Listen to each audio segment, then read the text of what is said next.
Hey guys, welcome to the prop shop, where I'm going to show you how to turn pieces of foam like this into Dekus mask from My Hero Academia. Now stay tuned because we're about to go beyond plus ultra. This mask is a pretty simple build, and I'm going to show you how to get started using our pattern. Alright, so I'm going to break the bulk of this mask down into 4 separate pieces. I have the bottom of the mask right here, and I also have the top of the mask, which is going to get a couple inward bevels right where it's indicated. And after that, I'm going to go ahead and flip it over, trace it onto another side of the mask so everything's nice and symmetrical. It's also going to get a little bevel on the middle of the mask, so we have a little bit of a peak to it. After that, we're going to go ahead and move on to our jawline pieces. Now this is going to go onto 2 different types of foam. We've got 2 10mm foam panels or patterns right here, and then we have a side plate right here. I'll show you how that'll go on when we go ahead and glue everything. And we also have indicated on the patterns where the panel lines are going to be going along the mask.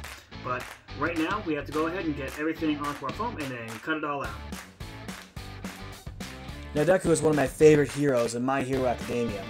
Now, Bakugo is also pretty cool. He's got those really cool looking grenade gauntlets, but if we're talking about favorite overall character, I have to go with Overhaul. Hands down, one of my favorite characters of all time. So I want to give you guys a little bit of a close-up before I go ahead and cut everything out. This is the front of the mask, or the middle of it, and it's going to be cut on a bevel. So instead of cutting straight down like this, we're going to tilt our craft knife and then cut all the way through. Now this is going to get an inside bevel, so it's going to look something like this. We're going to start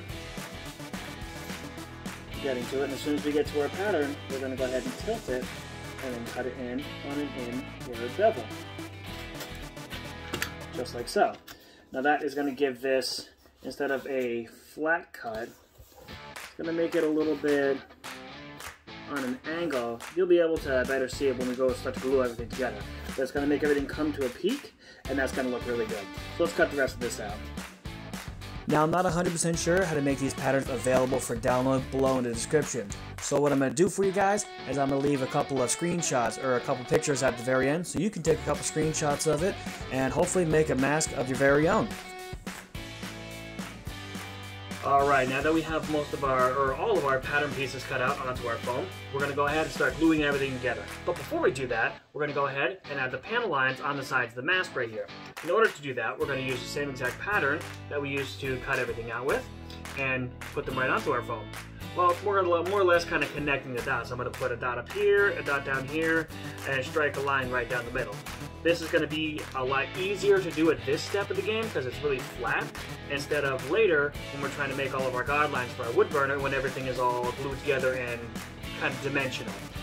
So we're going to go ahead and do that now right before we start gluing everything together.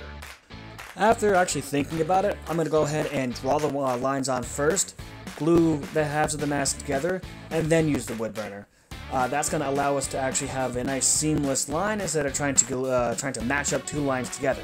It's going to be a lot easier in my mind, at least now that I thought about it. The drawline pieces here are just going to get stacked together. 2 pieces of 10mm foam is going to make everything look really nice. Alright, so special note, after the glue is all dried, this is the left side of the mask. I realized after I wrote everything down that the bottom is upside down. But I did everything correctly, so it's all going to fit together nice. But when you glue everything together, when you stick it all together, you want to make sure the sides are going to be as flush as possible. Now this is going to reduce the seams that you have. It's going to reduce the amount of sanding you need to do. And it's overall going to make everything look much nicer. So make sure your sides are flush. And also make sure your glue's dry. Let's go ahead and do that for the rest of the mask.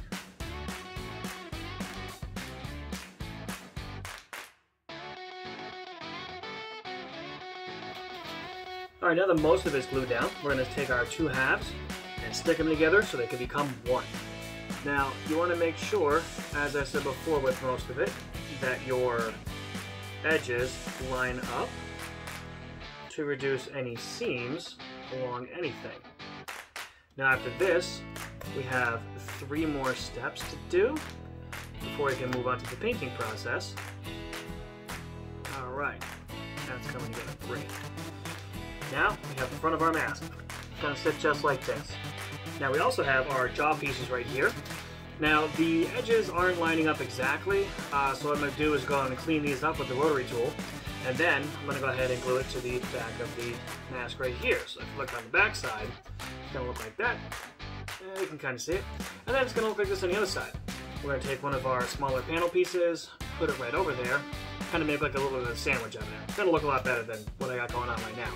But before that, I want to run some panel lines all through the mask. So I'm going to go in with my wood burner and do that now before anything else, because it's going to be very difficult to work with. I'm going to do this step now, and we don't have to do it later. After that, I'm going to go ahead and punch the holes out right here, and then heat seal it. And the next step is to paint it. The whole painting process is going to be a lot of fun. It's kind of my favorite part. So a few tips for using the wood burner is, number one, it's hot, so be careful. Number two, don't burn yourself. That's not going to be a fun time for anybody. And lastly, it's hot, so please be careful when you're using the wood burner for the foam. Now I'm going to smooth out the edges by using the sanding drum on my rotary tool. It's a cinch using this thing. Just takes patience and time. Now the holes can be punched out with a sharpened brass tube, but I'm going to go ahead and use my Costools hole puncher. Now Costools is a line of tools that are specifically designed for cosplay. They come in really handy. I do have a lot of them, and if you want me to give them a quick review, you can let me know in the comments below. Now last but not least, we're going to hit it up with our heat gun just to kind of seal all the foam. Now I really should be using some glove or protective gear because it's going to get really hot, but I like to live dangerously. After that whole process of putting everything together, gluing and wood burning our details in, we have our mask to show for it. Now, this is kind of how it's going to look. He kind of wears it around his neck right here. We'll fix that a little bit later. But now we're on to the painting process. What we're going to have to do is start off with some plastic dip. We're going to coat the whole thing, and then after that we're going to paint on some silver to the front of the mask, and these back draw lines are going to be painted just black. We are going to use an airbrush today. You can use a paintbrush. You can use a paintbrush for anything you can use an airbrush for. I just prefer to use an airbrush because I want to get better at using it. So we're going to go ahead and do the silver on here, the black on here after we do the plastic dip, and yeah, so time for painting montage.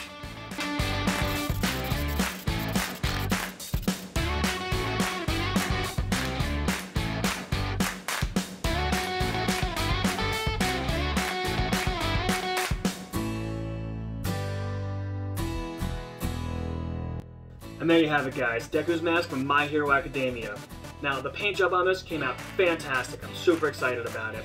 What I did after I brushed on the silver was I went in with the airbrush, put a little bit of black on there around the holes and the panel lines over here. That's so I didn't have to do a little bit of a wash job or a weathering job on the whole thing. I did accidentally delete the footage of making the straps right here, but they're basically just a little bit of hot glue, some backpack straps, and then it's pretty self-explanatory after that. Now the best thing about this mask is you get a regular cloth mask, throw this over top of it, and you're going out in public plus ultra style. Now that's going to bring it to the end of the video for me, guys, and I'll catch you on the next build.